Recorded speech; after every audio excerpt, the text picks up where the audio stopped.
Hi, I'm Rick Keeler, and thanks for joining me for another episode. I got a question from a listener who basically said, I'm kind of gathering that emotions are bad for financial decision making, that they can really lead us down a bad path. Is that actually true? And as I pondered that, I thought that, emotions are not bad for decision making, and neither are they good. They can be hurtful or they can be incredibly helpful. It's really how we respond to the emotions or how we don't respond that's important. You've heard me say, and part of the opening of this podcast is that research, depending on the research you want to follow, tells us that 80 to 100% of all financial decisions are made emotionally. I like to divide that and say 90%. But many of those decisions are made resisting an emotion, trying to subdue it, trying to get away from it. So a person can actually make better financial decisions if they are aware of emotions, if they allow themselves to be in tune to what's going on in their emotional system. That would be realizing that as a financial decision is coming up, or any decision that is coming up, to say, wow, I am noticing right now I'm feeling intense sad or intense fear. Whatever that is, just naming the emotion can bring objectivity. And I don't know, to some of you this might seem simple, and to some of you it may seem really hard. I know when I first started down this path, I rarely knew what I was feeling. So this can be problematic. This is where we can run into a lot of trouble with financial decisions. When we are scared, when we're terrified, and we don't consciously know it, this is when we call a therapist will call this acting out. When we can go into motion and do something to keep this thing at bay, to keep it down, to keep it under wraps. And we'll do that or we'll do something that will medicate it. And this is actually where overspending comes from. A lot of really poor buying decisions come from, is keeping those feelings at bay. So that's what's behind a lot of overspending. Trying to resist, trying to subdue, repress difficult emotions. And that can sound a little bit like doublespeak. Emotions can also take us over, right? So I think we often think of making a decision emotionally as being flooded, right? I'm aware of the sadness, I'm aware of the fear, I'm making this decision feeling intensely. And I know I'm intensely feeling it, right? I'm conscious of that. But the opposite can be true. Emotions can take over our decision making when we are not aware of the emotion. So we can sell out of the market at the wrong time and be scared to death, but think we're making a very rational decision that, I'm going to get out while I still have something left to, so I can sell and at least have something. So we can be overwhelmed by them, or we can be super repressing them. Neither state is a good state for making good financial decisions. So I've had some folks say, well, then does that mean I should be more mindful? Or mindfulness? Mindfulness. I think I just invented a word. Mindfulness is a mouthful, but yes, we will find success in this area when we're between the extremes of being overwhelmed and not even knowing what we're feeling. So when we become aware of what we're feeling, which is one huge step in being mindful, right? Where we can say, wow, I am really feeling this. I am aware that I'm feeling sadness. I'm not overwhelmed by it, but it's not repressed. That's 50% of getting there. But awareness is not going to win us the prize. Awareness is not going to get us there. But it is hugely important. One of the next steps is to actually feel the emotion rather than talk about it. And this is a big one. It's a lot bigger than what it seems, because you might say, well, okay, if I'm aware of an emotion, then I've got to be feeling it, right? No, wrong.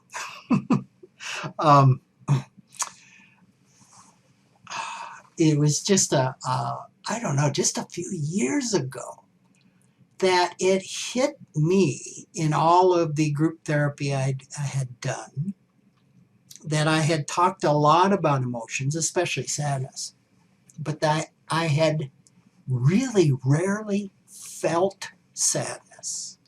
And oftentimes sadness is felt, or an evidence of that is tears. And that was something that was very, very difficult for me to get to. And I had been doing some work, especially the work that I've done in internal family systems, which I've talked a little bit about, really, really helped me access some of my sadness in a way that 20, 25 years of group therapy hadn't been able to get at. And I thought, wow, I wish somebody had explained to me 25 years ago when I started my path that there's a difference between talking about a feeling and feeling a feeling. So I was cleaning out the bookshelf that's right behind me one day, just a few years ago.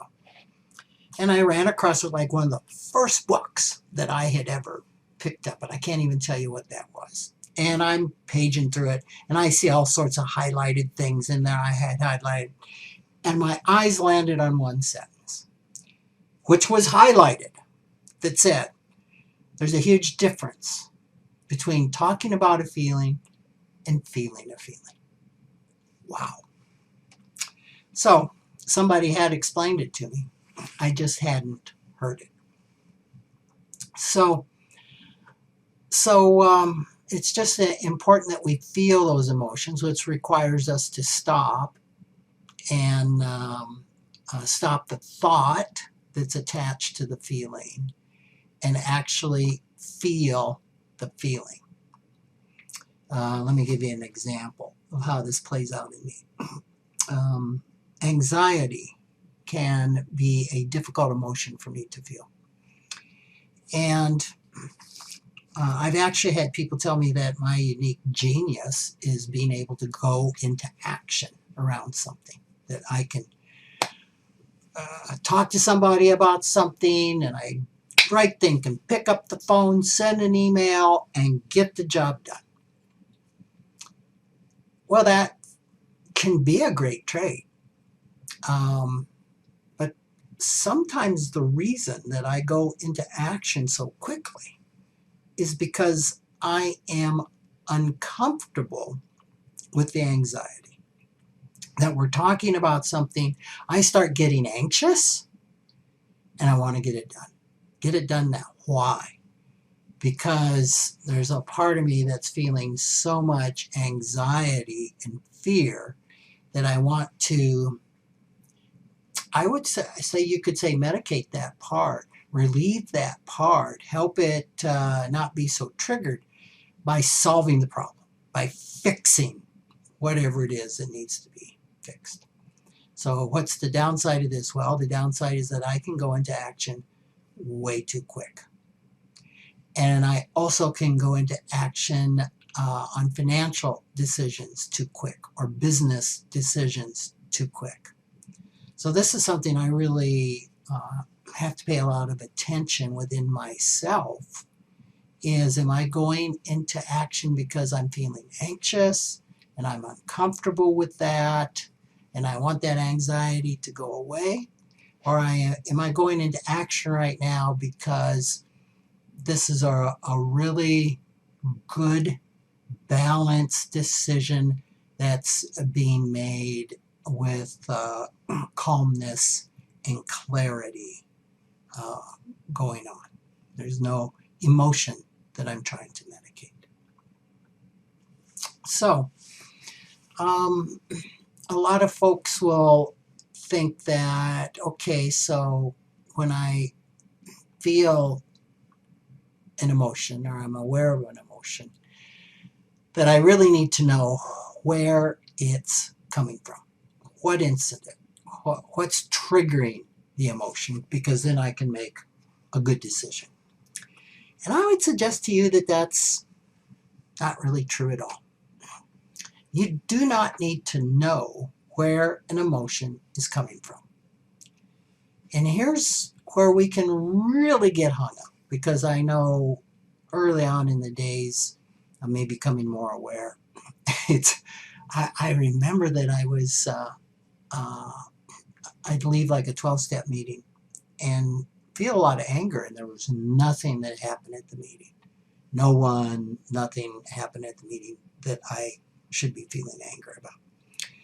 And I would think, well, I can't be feeling anger for no reason. There's got to be a reason. Where is it coming from? Why am I feeling so angry? Or why am I feeling so scared? And we can just spend lots of times trying to figure this out.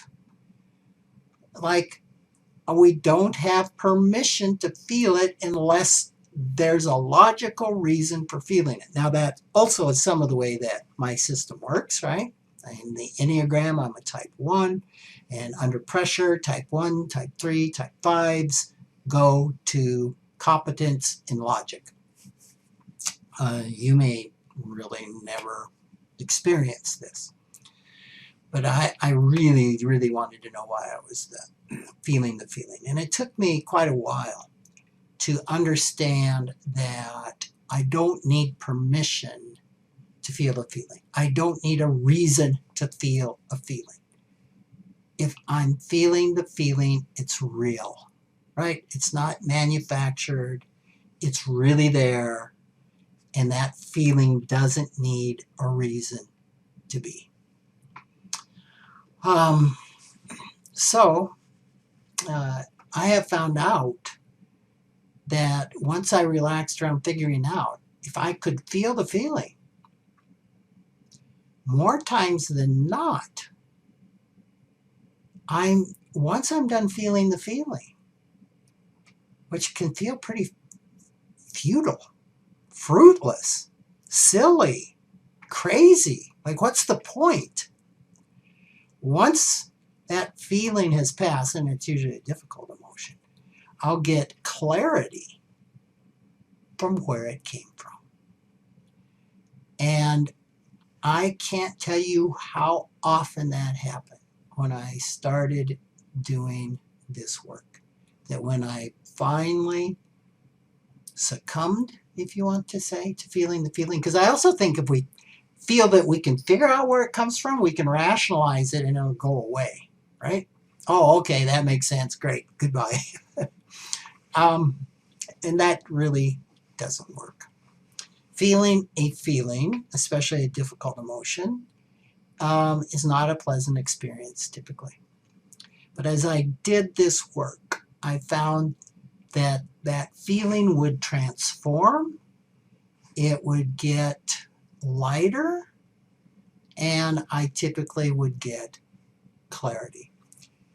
And I don't know, this might not make sense to you, but I think if I flip it around, it'll make sense, right? It's the same dynamic with a light emotion. Sometimes we call these positive feelings. I try not to refer to them as positive and negative because a feeling is a feeling. But a light emotion, say like joy. Joy doesn't stay intense. I mean, we just aren't in that place all the time. It's a peak of lightness, right? Happiness doesn't stay intense. And as we feel that and feel the intensity, we have to give ourselves permission to feel the joy, feel the happiness. We can also subdue the light feelings just as we can subdue and resist the intense, difficult feelings. So as we feel the joy, eventually the joy dissipates. That doesn't mean that it goes to sadness or fear or anything else. It just dissipates in intensity. Maybe the burning fire becomes some glowing embers, right? So I hope that's helpful in trying to understand what the whole thing is behind feeling feelings. So you might be saying, okay, so relief comes from feeling the feeling, so I should try to feel the feeling first. Is that right? And I would say yes. And some of you are probably saying, now wait a minute. Are you kidding me? If I feel the fear that I've been resisting all my life, if I feel the intense sadness from some trauma that's happened in my past, I will go in and never come out. It's all I can do to keep my head above water. I'll be completely taken over and overwhelmed. So that's often the thought process behind this, and what I have heard from psychologists is that the average feeling has a lifespan of 45 to 90 seconds. So usually it's as we plunge into that, maybe it would be like jumping off a cliff and we don't know how far we're going to fall. But typically, it's not far. Typically, the feeling will begin to morph and change. And try this if you're aware of your feelings and some anger is triggered or something's triggered. Just to take a little time out and acknowledge it. I'm feeling sadness, I'm feeling fear, and to hang with that. And many times after 45 or 90 seconds, you'll be like, wow, that's pretty cool. It's gone. However, it's not always that easy. Because you may say, okay, I'll turn off this podcast. I'm feeling the feeling. And you set your watch and 90 seconds comes and 180 seconds comes and 5 minutes has come and pretty soon you're like, okay, Rick, that's garbage. The feeling isn't gone. If we don't pass through a feeling quickly, that is a huge sign that it's historical, right? It's really old. Psychologists like to call this unfinished business. You could say unfelt feelings, right? Because we spent a lifetime repressing these things, smashing them down. We may have a lifetime of 90-second feelings. Well, we weren't feeling that all the time, but stored up feelings to get through. So sometimes when we start doing this work, there's a lot of feeling to do. And sometimes we just can't trace these feelings back to anything that we can put our finger on. So a couple tips I have for that is when you start feeling this, maybe it's through a mindful meditation, put a time limit on, maybe 5 minutes, 10 minutes, 15 minutes, that you're going to do this and feel the feeling. And then when you're done, you can go about your day and you can come back the next day or later and feel it again. And it may take a lot of these sessions to begin to work through just being with, just feeling these feelings. Also understand, if you can't take a feeling back to something concrete, to some type of emotional, financial trauma, it could be what psychologists call complex trauma.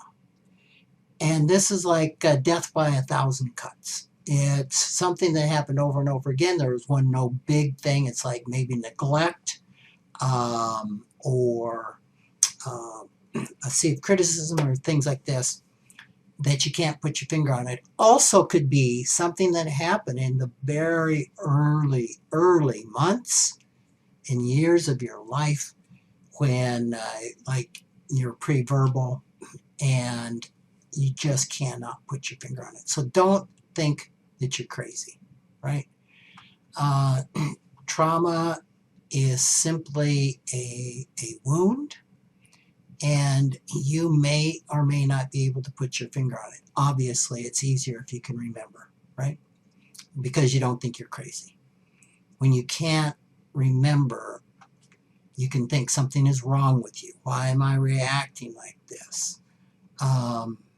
And also keep this in mind when somebody else really, quote, overreacts to something you do or say.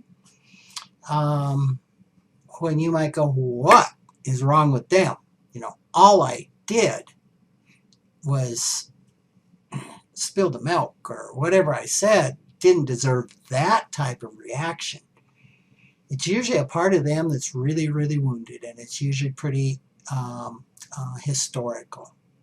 So that sometimes can help us have a little compassion for the other person. So this is why it's so important to be with our feelings, to understand our feelings, to give ourselves permission to feel feelings. And a person that can help us do this is a therapist. The type of therapy I do is financial therapy, and I do a specific type of financial therapy myself personally called IFS, Internal Family Systems Therapy, or IFS Informed Financial Therapy. And what I would say is I have learned that you can approach these feelings without being taken over and without being overwhelmed. As I've said, I've hit a lot of sadness myself, helped people hit sadness, and it can be done in such a way that a person is not taken over. So how does all of this relate to money? Well, it all relates to money because every financial decision that we make is driven by emotions. And they can be emotions we are aware of. They can be emotions that we're not aware of. And finally, I'd like to say that financial planners love to think that they don't make emotional decisions. And I laugh because that's baloney. Financial planners have the same brains that everybody else has, right? So by saying the decision is driven by emotion, it can be driven by conscious or unconscious. And usually poor financial decisions are driven by unconscious emotions. But even financial planners have parts of themselves that react to various financial scenarios.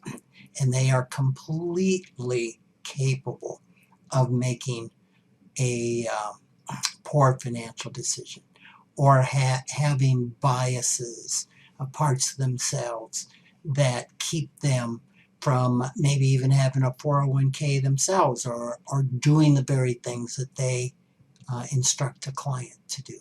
So these are usually buried pretty deep.